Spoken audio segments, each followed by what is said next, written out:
Bueno, buenas noches a todos. En mi presentación voy a intentar convenceros de una cosa. Voy a intentar convenceros de que Europa es un gran proyecto, sobre todo para los países del sur, y desde luego que es mucho mejor que cualquiera de las alternativas al proyecto europeo.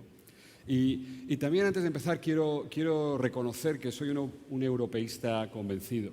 Probablemente yo fui el primer español que sacó euros de los cajeros españoles, porque el 1 de enero de 2002 me salté las uvas con el horror de mis familiares, dije que no me tomaba las uvas, me bajé al cajero que estaba más cerca de la casa de mis padres y estuve ahí probando con mi tarjeta a ver qué salía, porque yo realmente no me creía que de aquello iban a salir euros y efectivamente salieron los primeros billetes de euros y yo me fui a mi casa sin uvas, pero sintiendo una especie de calor que me salía del corazón, de pensar que mi país se había incorporado a un proyecto mucho más ambicioso y que terminaríamos llegando a un buen puerto.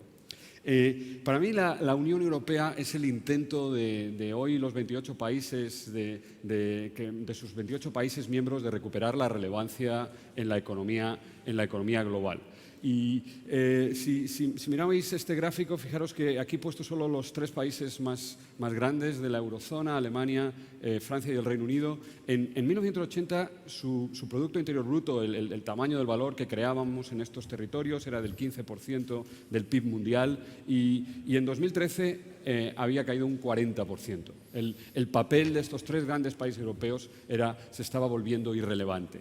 Si Europa se une, hoy la Unión Europea de 28 miembros es la segunda economía más grande del planeta después de Estados Unidos, muy cerca de Estados Unidos. La tercera es China y con eso volvemos a recuperar el papel que Europa debe tener en un mundo apasionante del siglo XXI, aportar los valores europeos que no son los de Estados Unidos y que desde luego todavía no son los valores de las economías emergentes. Y esta sería la razón positiva. Hay una razón negativa, mucho más dura, mucho más siniestra, que nos recuerda lo mal que lo hicimos los europeos en el siglo XX. La Segunda Guerra Mundial dejó 8,5 millones de muertos en tierra europea y el retraso económico que supuso, contado de una manera un poco arbitraria, fueron unos 253 años. El Producto Interior Bruto de Alemania en 1945 era el mismo que en 1907. Alemania perdió 38 años de crecimiento y si sumamos los demás países europeos llegamos a ese número escalofriante de 263 años de progreso perdidos en una guerra fratricida en el suelo europeo. Y si esa es la alternativa, los problemas que genera el euro, los problemas de la construcción europea, a mí me parece que son, en términos relativos, mucho más pequeños.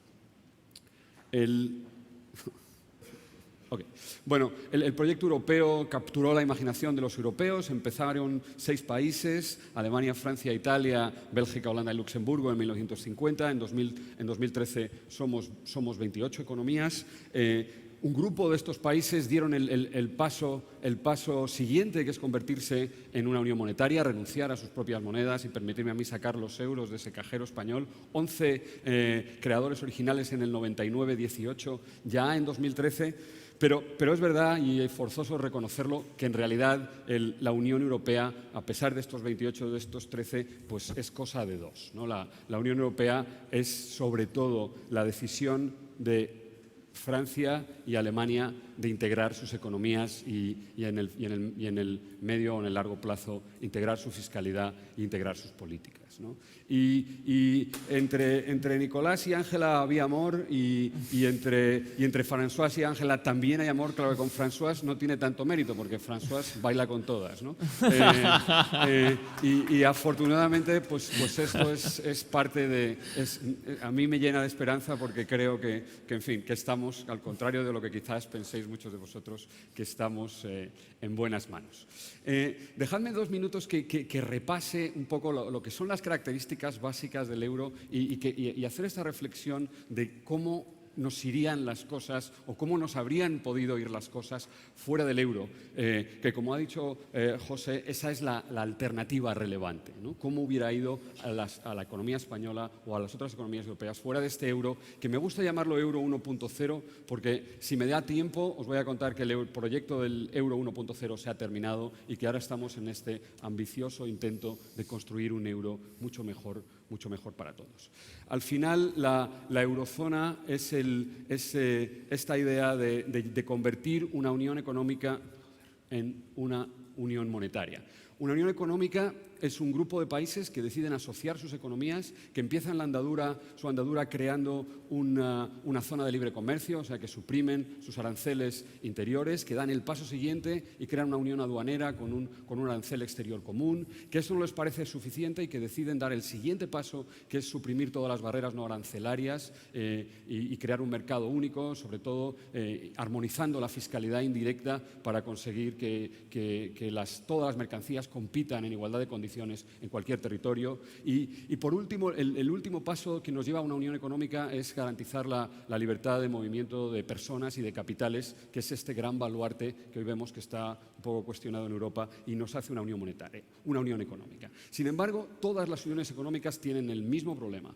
Mientras un país tiene la capacidad de devaluar su moneda, puede hacer trampas en un mercado único, puede hacer trampas en una unión económica. Las devaluaciones funcionan exactamente igual que los impuestos a la hora que los aranceles, a la hora de distorsionar la competitividad. Y entonces este grupo de países deciden dar el paso siguiente y crear una unión monetaria, renuncian a su moneda y crean esta unión monetaria que es el euro. El euro es sobre todo un sistema de tipos de cambio fijos. No podemos devaluar, y eso que hoy muchas de las economías del sur, los españoles, los italianos, los griegos, muchas veces nos lamentamos, ojalá pudiéramos devaluar, habríamos vuelto a crecer, habríamos vuelto a crear empleo con este recurso. Bueno, pues eso obviamente nunca lo sabremos, pero puede que esto no hubiera funcionado así. Imaginaros cómo sería la economía española hoy con los mismos problemas o problemas parecidos y con la gasolina si la gasolina costara el doble de lo que cuesta hoy, que es lo que ocurrió en España durante los años 90 con la sucesión de devaluaciones. Luego, los tipos de cambio fijos tienen la ventaja de que obligan a las economías que deciden adoptar este sistema a no empobrecer sistemáticamente a todo el mundo a la vez frente al resto del mundo devaluando. La siguiente característica del euro y de un mercado único es de una unión monetaria, es que hay una política monetaria única. Y esta política monetaria única, en el caso de la Unión Europea, era una política monetaria realmente dura. El Banco Central Europeo hereda la neurosis alemana por la inflación, establece como su objetivo prioritario que la inflación no supere nunca el 2% y ese es nuestro Banco Central. La tasa de inflación media en la economía española en la década anterior al acceso al euro, entre 1988 y 1998, fue 6%. La tasa de inflación en la economía española desde el euro hasta hoy ha sido 2,5%. Cuando la tasa de inflación de un país es el 6%, los precios se duplican en 11 años. Se duplican todos los precios. Cuando la tasa de inflación es el 2%, tardan 35 años en duplicarse. Nos acordamos de lo que subió el café y de lo que subieron las cañas y de lo que subieron y no nos acordamos de esta gran realidad. Y yo al euro le digo, al halcón que nos vigila, le digo gracias por evitarme la tentación de intentar salir de una recesión imprimiendo dinero y creando inflación. La inflación, y luego si me lo preguntáis os lo cuento con más detalle, es el impuesto más siniestro de todos. Es un impuesto más y es un impuesto particularmente siniestro. Esta unión monetaria tenía una característica que a mí siempre me pareció especialmente preocupante. Cuando pinto los 18 logos de los 18 bancos centrales del eurosistema, ¿no? Que esa es la única cosa que nos hace pensar que estamos en una unión monetaria, que debajo del Bundesbank pone Eurosystem y debajo del Banco de España pone Eurosistema y debajo del Banco de Grecia pues pone también Eurosystem porque no lo van a escribir en griego porque si no nadie lo entiende, ¿no? Y esto era un problema grave. No puedes tener una unión monetaria con 17 supervisores, con un mercado monetario realmente, con un mercado bancario fraccionado, y hoy parte de los problemas que tiene Europa se debían a esto. Afortunadamente, esto se va a terminar en el siguiente problema del euro. Cuando uno está en una unión monetaria, la autoridad fiscal es la que tiene que hacer toda la tarea de ajuste, porque la autoridad monetaria, sobre todo este banco tan poco cooperativo a la hora de favorecer una expansión monetaria, deja todo en manos de la autoridad fiscal. Y entonces eso cambia otra vez el foco y obliga a los países a ser especialmente cuidadosos con su fiscalidad. A esta gran empresa, la empresa más grande que tiene cualquier país europeo, que son sus administraciones públicas, le obliga a ser especialmente cuidadosa con sus cuentas o tener que atenerse a las consecuencias de la falta de cuidado. Además, la Unión Europea, lo sabemos desde que firmamos en 1992 el Tratado de Maastricht, es una sociedad de responsabilidad limitada. El artículo 104b del tratado explícitamente dice que la comunidad no es responsable de nada de lo que haga uno de sus Estados miembros y que ningún Estado miembro es responsable de ninguna de las decisiones soberanas de los demás Estados miembros. Y esto me parece que es importante dado que somos parte de este club. Y además no hay salida. El euro es como el Hotel California. Puedes pedir la cuenta, pero no te puedes marchar. Es como el ángel exterminador, no nos podemos salir una vez que hemos entrado, y a lo mejor esto es un problema, pero también es un mecanismo de compromiso que nos ayuda a hacer las tareas que quizás no nos gustaría hacer en otras circunstancias. Los economistas dijimos, este euro no va a funcionar. Y lo dijimos alto y claro, y le dimos el premio Nobel en el 93 a Robert Mundell por explicarnos que los países de la eurozona no son y no se parecen en muy poco a una zona monetaria óptima. He usado el criterio del semáforo. Lo único que teníamos en Europa es la libertad de movimiento de capitales. Ni los ciclos económicos eran suficientemente parecidos, ni los salarios y los precios eran suficientemente flexibles. No tenemos suficiente movilidad en el mercado de trabajo, ya hemos hablado de esto antes. Carecíamos absolutamente de un mecanismo explícito de transferencias fiscales y no está muy claro si teníamos un proyecto político compartido. Bueno, en estos años de euro, en estos... En fin, depende de cuándo empecemos a contarlo, pero si lo contamos desde 1998, en estos 15 años, en el euro que está en esta plena adolescencia, ya hemos empezado a trabajar en todas y cada una de esas 6 categorías para acercar al euro a una zona monetaria óptima para que mejore el bienestar de todos los europeos. Cuando estábamos pensando en los españoles si queríamos o no entrar en el euro, hubo solo una voz disonante que expresó sus dudas, que eran las centrales sindicales, tanto comisiones como UGT. UGT invitó a Fidalgo, Feliciano Fidalgo invitó a Franco Modigliani a España en 1992, antes de la firma del Tratado de Maastricht, y esto es lo que dijo el profesor Modigliani cuando le preguntaron sobre qué pensaba él de la viabilidad futura del euro. Y dijo: la unión monetaria es como un paraguas de hierro. Te protege contra la lluvia, pero para que funcione es necesario levantar el paraguas. Y para eso hay que hacer mucha gimnasia. Y fijaros cómo nos retrató Modigliani. Dijo: ¿y si los españoles, los griegos, los italianos y los portugueses no han querido hacer gimnasia fuera del euro, ¿por qué se iban a poner a hacerla dentro? Y entonces nos dijo Franco Modigliani: tened cuidado, esto es un proyecto, es un paraguas, pero es de hierro y hay que poder levantar el paraguas. ¿Y qué pasó? Pues pasó que, como ocurre tantas veces, los economistas nos equivocamos. De entre el año 1998 y el año 2007, ahí he pintado el tamaño del Producto Interior Bruto, del valor que creamos en todas las economías de esos países. Fijaros que muchos países de la periferia crecieron. Irlanda creció el 50%, Grecia el 34%, España, medalla de bronce, el 30% del crecimiento dentro de todos los países de la Unión Monetaria. Mucho más que las grandes economías, Francia y Alemania, y es verdad que algunos países de la periferia crecieron en ese periodo, pero crecieron muy poco.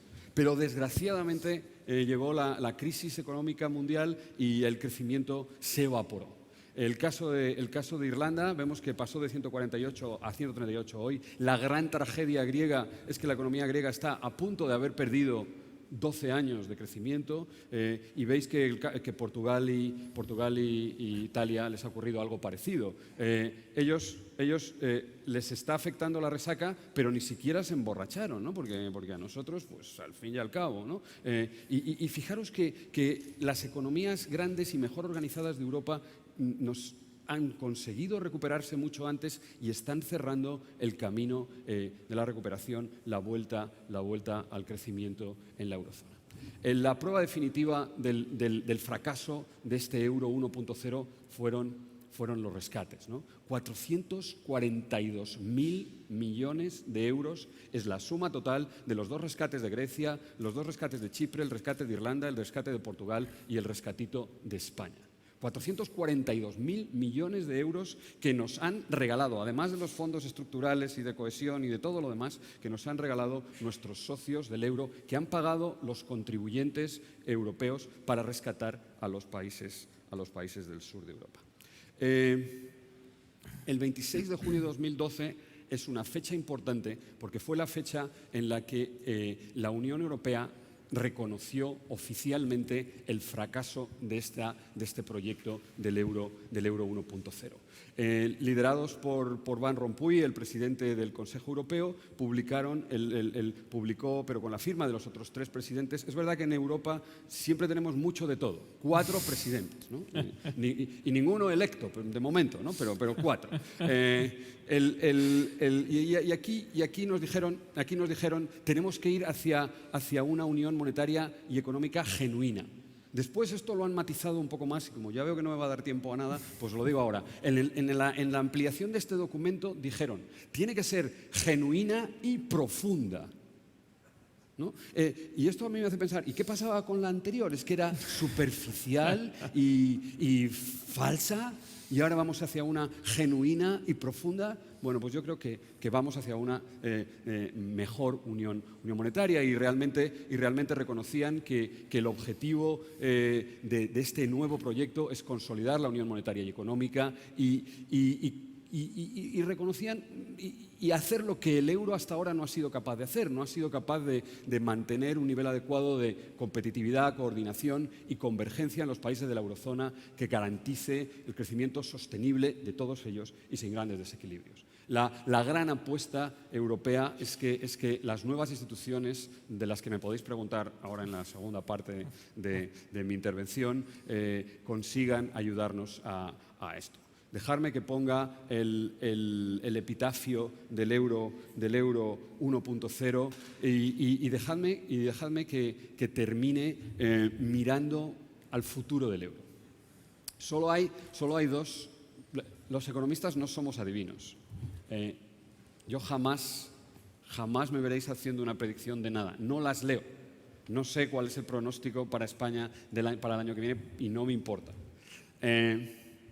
Pero esto es tan fácil que hasta yo lo puedo intentar contestar. Solo hay 2 soluciones. O vamos hacia el euro 2.0 o vamos a vivir el colapso del euro. Y si esto realmente ocurre, yo creo que la crisis de 2008, la recesión que ha seguido, va a ser un tiempo que miraremos con añoranza, con el corto plazo de lo que podría ocurrir en Europa si realmente esto ocurriera. Entonces, como eso no va a pasar, creo que vamos a ir hacia el euro 2.0. El faro del euro 2.0 ya está encendido, está puesto en marcha. Vamos a tener por primera vez dentro de unas semanas la oportunidad de elegir democráticamente al presidente de la Comisión Europea. Todavía queda mucho camino por recorrer. La unión bancaria está incompleta. Cuando le preguntaron a Angela Merkel que cuándo habría eurobonos, contestó «Nimm Liebe», o sea, me tengo que morir antes, jamás en mi vida habrá habrá eurobonos. Pues bueno, pues no habrá eurobonos, o no sé si habrá o no habrá eurobonos, pero probablemente haya euroletras, que eso es más pequeñito, antes de que se muera la señora Merkel, a la que yo le deseo personalmente una vida muy larga. Muchas gracias y cualquier pregunta estaré encantado de contestar.